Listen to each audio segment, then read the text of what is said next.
The pioneering Swiss psychologist Carl Gustav Jung was one of the first modern thinkers to trace the spiritual thread which connects the ancient quest for Gnosis to our times, finding a parallel with his own efforts to explore the unconscious. Jung was a deeply religious personality, the most religious person I ever knew. But I think it was his greatness to keep the secret. Jung died in 1961, aged 85. His adult life was spent practicing psychoanalysis in Küsnacht on Lake Zurich. His reputation is based upon his theories of the unconscious dimension of the psyche and his efforts to share the secrets of the soul, or the unconscious, through dreams. As his secretary and pupil, Agnella Jaffe worked alongside Jung for almost 30 years. Jung was very much interested in all manifestation of mankind coming directly from the unconscious. Now, Gnosticism, or Gnosis, is not an intellectual wisdom, but a wisdom which was expressed by feeling, by the unconscious. But Gnosticism was something which gave an insight to the unconscious of man, how it functions. This wealth of images, pictures, visions, and so on. Therefore, he was very much interested. And also to see how deeply religious the unconscious is. Jung began to study Gnostic ideas in about 1910, while he examined the dreams of both private patients and those in mental hospitals. He revived the Gnostic term archetypes to describe the mythical and mystical symbols and images that lie below the surface of everyday conscious life, but erupt from the unconscious in dreams.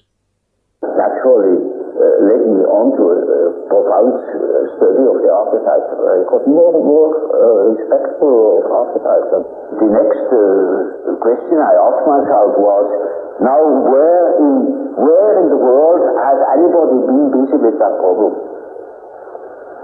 And I found nobody, except a peculiar spiritual movement that went together with the beginnings of Christianity, namely the Gnostics. And that was the first thing I said, and then I saw they were concerned with the problem of archetypes.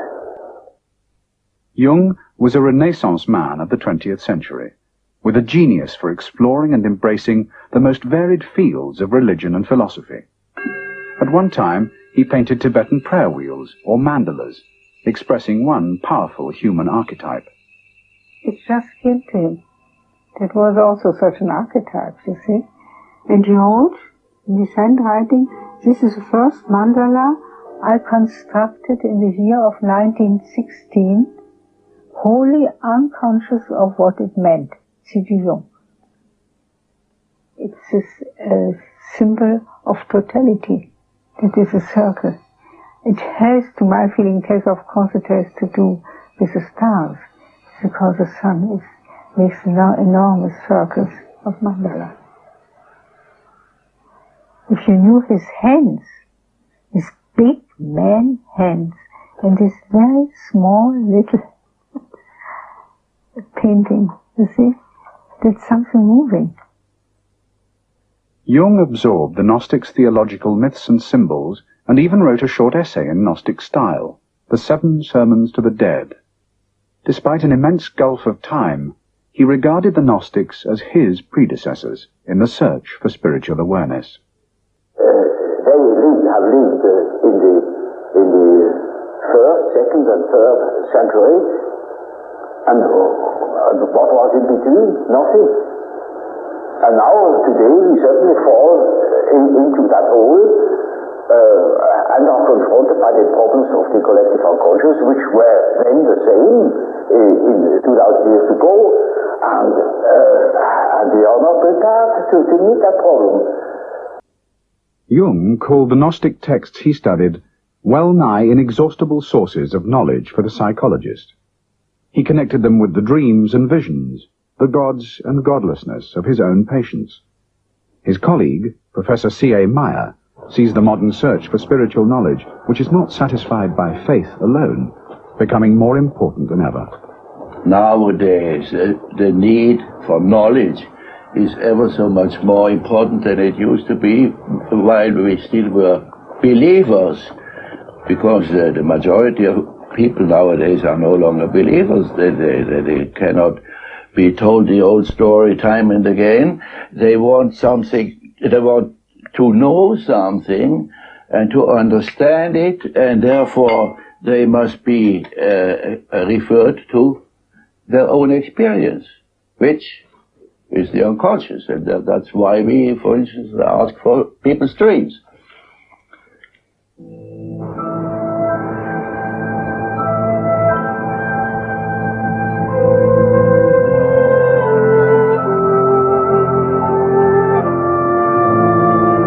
What we can observe with our patients is mainly that they suffer from the conditions of this planet.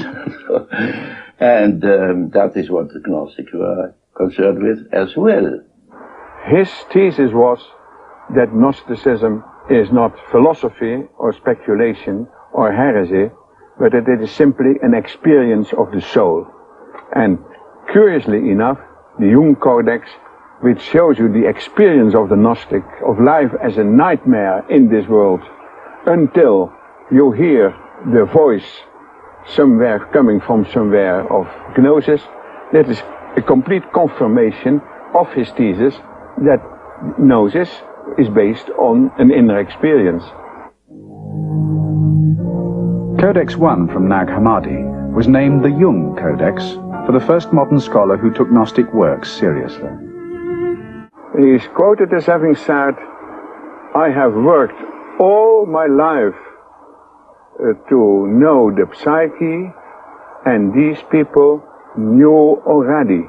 And it is true that the Gospel of Truth in the Jung Codex is such a vivid illustration of what man's predicament is according to Jung, that it could have been a falsification by a Jungian, which it is not.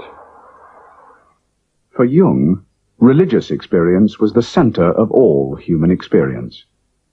His apparent preference was for the Gnostics' symbolic, individual search for religious truth, rather than the mass appeal of the religious dogma which requires unquestioning acceptance. He was very in great awe to the dogma. But he said only fools touch to the dogma. But what is necessary is that we understand it now in a new way. Namely, not as 100% truth, but as a symbol. That is a great thing. That changes everything. What sort of religious upbringing did your father give you? Oh, we were Swiss. Jung created consternation at the end of his life when he gave an apparently Gnostic reply to the most obvious question about his religious outlook. And did you believe in God? Oh, yes. Do you now believe in God? Now? Difficult to answer. I know. I don't need to believe. I know. I was a secretary at this time. You cannot imagine how many letters arrived. They all wanted to know what he knows. What is true is that he never doubted that there is something which people call God.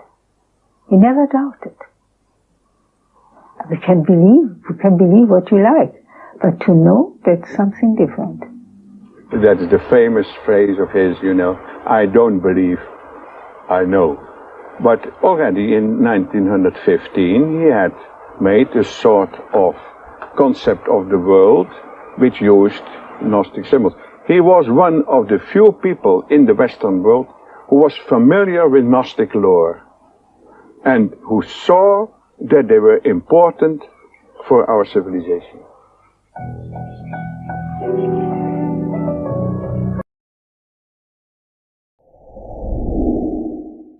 you.